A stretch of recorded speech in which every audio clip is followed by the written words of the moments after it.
ప్రియమైన స్నేహితులారా, Ruth prayer fellowship లోకి యేసుక్రీస్తు ప్రభు నామములో ఆహ్వానిస్తున్నాము. ఈ దినము తండ్రి అయిన దేవుడు మనతోటి కీర్తనల గ్రంథము 32 అధ్యాయము 5వ వచనం ద్వారా మనతో మాట్లాడతాలంచారండి. యెహోవా సన్నిధిని నా అతిక్రమములు ఒప్పుకొందుననుకొంటిని.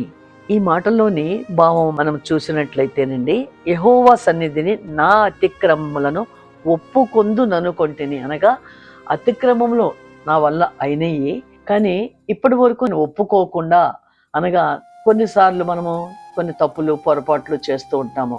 కానీ తండ్రి అయిన దేవుని దగ్గరికి వెళ్ళి ఒప్పుకోవటానికి మనల్ని మనమే సమర్థించుకుంటూ మనము కరెక్టేనని, లేదా మనం వాళ్ళు అలా వ్యవహరించడం వలన నేను ఇలా వ్యవహరించానని మనల్ని మనమే సమర్థించుకుంటూ ఉంటాము. కానీ దేవుని దగ్గరికి నా వల్ల పొరపాటు అయింది అని వెళ్ళమండి. ఎందుకంటే మనము కరెక్ట్ అని మనం అనుకుంటాం. అది సహజమైనటువంటి మానవ స్వభావంతో మనం అలా చేస్తూ ఉంటాం. మనకు మనమే సర్దుకుంటాం, మనకు మనమే సమర్థించుకుంటూ ఉంటాం. కానీ అదే స్వభావము ఎలా అయితే దేవుని దగ్గరికి వెళ్లకుండా మనం చేసిన పొరపాట్లను సమర్థించుకుంటూ ఉన్నామో, అదే హృదయంతో, అదే స్వభావంతో దావీదు మహారాజు కూడా తన బత్షెబతో చేసిన పాపాన్ని బట్టి నాతాను ప్రవక్త చేత హెచ్చరించబడిన అక్కడ పశ్చాత్తాపడతాడు.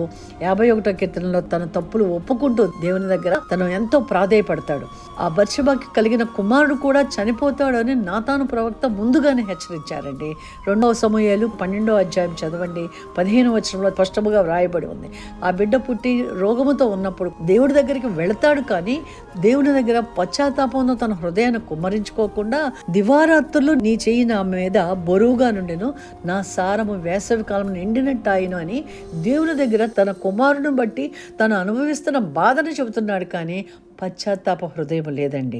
ఆ ప్రార్థన అతను చేస్తూ మాటల్లో ఉండగా అతని హృదయంలో మార్పు వచ్చి అప్పుడు అంటాడు కదా, నా దోషములను కప్పుకొనక యెహోవా సన్నిధిని నా అతిక్రమములు ఒప్పుకొందుననుకొంటిని. అతిక్రమము చేశానని చెప్పుకుంటూనే ఒప్పుకొందుననుకొంటిని అనే మాట రానవసరం లేదు కదండి.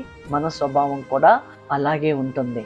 కనుక 1 యోహాను 3వ అధ్యాయంలో 21వ వచనంలో మనము ఎలాంటి స్థితిని కలిగి ఉన్నామన్నది ఇక్కడ వివరించబడుతోందండి. ప్రియులారా, మన హృదయము మన యందు దోషారోపణ చేయని ఎడల దేవుని ఎదుట ధైర్యము కలవారమగుదుము. నిజమే కదండి. మనము మన స్వభావం నిజముగా మనము తప్పు చేయనట్లయితే అతిక్రమములు ఒప్పుకొందుననుకొంటిని అనే ఆలోచన చేయము కదా. ఇది నేను కరెక్టే చేశాను, వాళ్ళు అలా చేయబట్టే కదా అనే మీమాంస, ఆ డిస్కషన్ మన హృదయంలో మనకు మనమే ఆలోచన కలిగి సమయాన్ని మనం గడుపుతూ ఉంటాము. అందుకనే ఈ మాట వ్రాయబడి ఉందండి. మనల్ని ఎంతో ప్రేమగా పరిశుద్ధాత్మ దేవుడు మనతో మాట్లాడుతున్నారండి. ప్రియులారా, మన హృదయము మన యందు దోషారోపణ చేయని ఎడల దేవుని ఎదుట ధైర్యము కలవారమగుదుము. నిజమే కదండి. దేవుని కృపలో మనము మన పాపములన్నీ కూడా కడగబడ్డాయి. ఆ మాట గురించి యెషయా గ్రంథము 1వ అధ్యాయము 18వ వచనంలో ఉంది కదా, మీ పాపములు రక్తము వలె ఎర్రనివైనను అవి హిమము వలె తెల్లబడును, కెంపు వలె ఎర్రనివైనను అవి గొర్రెబొచ్చు వలె తెల్లని వగును. అంత గొప్ప దేవుడండి. మనము పెద్ద పెద్ద పాపాలు చేస్తేనే ఆయన మన పాపాలని కడుగుతాను. రక్తము వలె ఎర్రనివైనా కూడా నా వద్దకు వస్తే నేను హిమము వలె మిమ్మల్ని శుద్ధీకరిస్తాను, కెంపు వలె అవి ఎర్రనివైనా కూడా గొర్రెబొచ్చు వలె తెల్లగా చేస్తాను. అనగా ఎప్పుడైతే మన హృదయంలో ఆ ఆలోచన కలుగుతుందో, నేను చేసింది పొరపాటే, అవతల వాళ్ళు ఎలా ఉన్నా నేను దేవుని ప్రేమను చూపించాలి.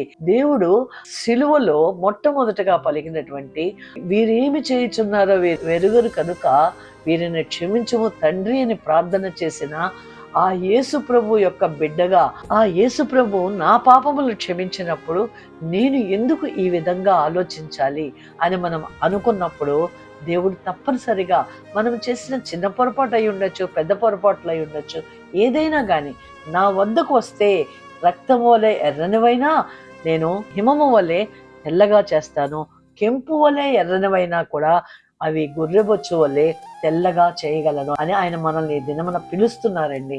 కాబట్టి మనము దేవుని దగ్గరికి ఎప్పుడైతే మనం వెళ్ళగలుగుతామో, దేవుడు మన పాపములైనా విడిపించగలిగిన గొప్ప ప్రేమ కలిగిన దేవుడు. ఆయన మనల్ని ప్రేమించి తన కుమారుడు మన కొరకు పంపించారు అని మనము ఎన్నోసార్లు మనమే చెప్పుకుంటాం. యేసు ప్రభు నా కొరకే వచ్చారు, నా పాపంలో ఆయన భరించారు, నేను ఇప్పుడు శుద్ధీకరించబడ్డాను, నాకు శుద్ధ హృదయం ఇవ్వబడింది, నా హృదయము తేటగా ఉందని చెప్పుకుంటూ ఉంటాం. కానీ ఎప్పుడో తెలియని స్థితిలో పొరపాట్లలో ఎక్కడో మనము తప్పిపోయినప్పుడు ఆయన వద్దకి అతిక్రమములో ఒప్పుకొందు ననుకుంటేనే అని కాక మనము ఆ క్షోభలోకి, ఆ మానసిక దౌర్బల్యతలోకి పడిపోకుండా మనం ఎప్పుడైతే తండ్రి నేను ఈ విధంగా చేశానని మనం వెళ్ళినట్లయితే మన పాపములు ఎర్రనివైనను కూడా హిమము వల్లే తెల్లబడతాయి. అలాగే 1 యోహాను పత్రిక 9వ వచనంలో కూడా మన పాపములను మనం ఒప్పుకొని ఎడల ఆయన నమ్మదగిన వాడును నీతిమంతుడును కనుక ఆయన మన పాపములను క్షమించి సమస్త దుర్నీతి నుండి మనలను పవిత్రులుగా చేయును. చూసాం కదండి, మన పాపములను మనము ఒప్పుకొని ఎడల ఆయన నమ్మదగిన దేవుడిగా ఉన్నారు. అదే కదండి మన నిరీక్షణ మనల్ని సిగ్గుపరచదు. ఎందుకంటే రోమాపత్రిక 5వ అధ్యాయము 5వ వచనము, ఎందుకనగా ఈ నిరీక్షణ మనల్ని సిగ్గుపరచదు, మనకు అనుగ్రహింపబడిన పరిశుద్ధాత్మ ద్వారా దేవుని ప్రేమ మన హృదయములలో కుమ్మరింపబడి ఉన్నది. ఈ ప్రేమనేనండి, క్రీస్తు ప్రేమ మనలో ఉండటం వల్లనే మనము దేవుని దగ్గరికి వెళ్ళాలి. నా వలన ఈ చిన్న మాట తొలగిపోయింది, ఆ చిన్న మాటతో నేను వారిని బాధ పెట్టాను, లేదా మనం మాట్లాడుకున్నప్పుడైనా దేవునికి వ్యతిరేకమైన మాట మాట్లాడుకున్నప్పుడు ఇది నేను చెయ్యకుండా ఉండవలసింది. అక్కడ వాళ్ళు అలా చేయబట్టాన్ని మనం సమర్థించుకోకుండా ఎప్పుడైతే మనం తండ్రి అయిన దేవుని దగ్గరికి వెళ్తామో పాపములు ఉర్రెబొచ్చు వల్లే తెల్లనివిగా అయిపోతాయి. ఈ దినమున అత్యధికముగా దేవుడు తన ప్రేమను చూపిస్తున్నారు కనుకనే మనతో మాట్లాడుతున్నారండి. ఎందుకుని అంటే మన రక్షణ పాత్రను మనం చేబూని నడవలసినటువంటి భయంకరమైనటువంటి పరిస్థితుల్లో మనం ఉన్నాము.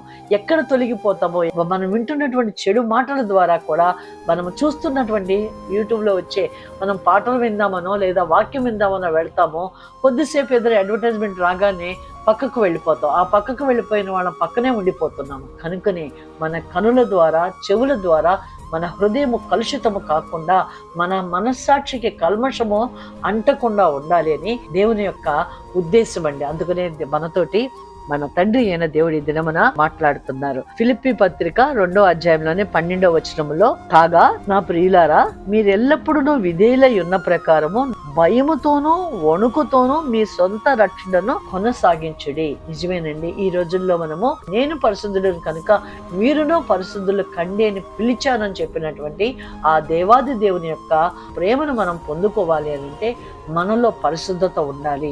ఆ పరిశుద్ధతను మనం నిలబెట్టుకోవాలి అని అంటే పరిశుద్ధాత్ముడు మనతో ఎల్లప్పుడూ ఉంటారు. కనుక మనము భయముతోనూ వణుకుతోనూ దేవుడిచ్చినటువంటి ఆ రక్షణని కొనసాగించే వారముగా మనము ఉండాలని పౌలు మహాశయుడు మనకు బోధిస్తున్నారండి.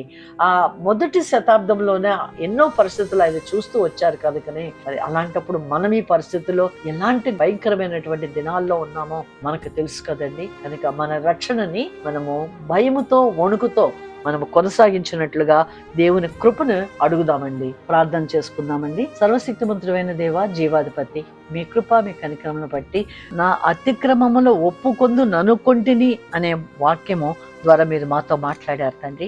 ఆ వాక్యం ప్రకారం మా యొక్క అతిక్రమములను మేము ఒప్పుకొందుము అని అనుకుంటూ ఉండగానే మీరు మా పాప దోషములను పరిహరించారని వాక్యం తండ్రి సెలవిస్తుంది ప్రభా. నేను నీ ప్రేమను బట్టి మమ్మల్ని మేము సమర్థించుకుంటూ ఉండక నేను నీ హృదయముతో మా హృదయము కలవాలంటే తండ్రి స్వచ్ఛమైన మనసు మాకు ఉండాలి. కనుక పరిశుద్ధుడైన దేవునితోటి పరిశుద్ధమైన హృదయంతో మేము మీ సన్నిధానంలోకి రాగలిగినట్లుగా మీరు మా పట్ల కృప చూపించినందుకు కృతజ్ఞాస్తుతులు చెల్లించుకుంటూ ఎల్లప్పుడూ కూడా నైనా మేము పరిశుద్ధమైనటువంటి జీవితంలో మేము నడవటానికి కావాల్సిన సహాయాన్ని, పరిశుద్ధాత్మ యొక్క నడిపింపును మాకెల్లప్పుడూ దయచేయమని నజరేయుడైన యేసుక్రీస్తు ప్రభువు పేరిట ప్రార్థించి వేడుకొనుచున్నాము తండ్రి. ఆమేన్.